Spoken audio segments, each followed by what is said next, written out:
We were facing repression as human rights defenders.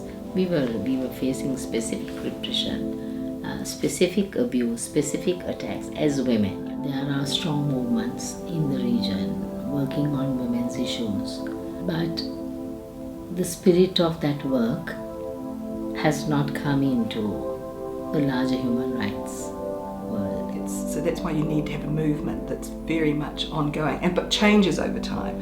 I mean, you know, the women's movement that I was part of in the 1970s doesn't exist anymore.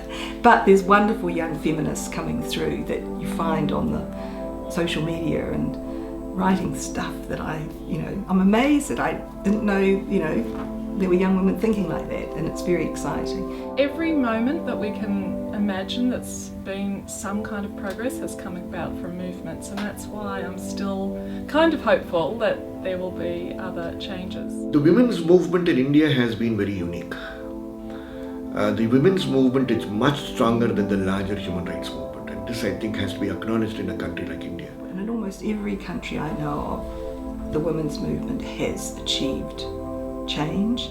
Much of the change that has come in laws related to women have come because of the women's movement, and the women's movement of variety of shades, beyond religious backgrounds, beyond caste backgrounds, women coming together.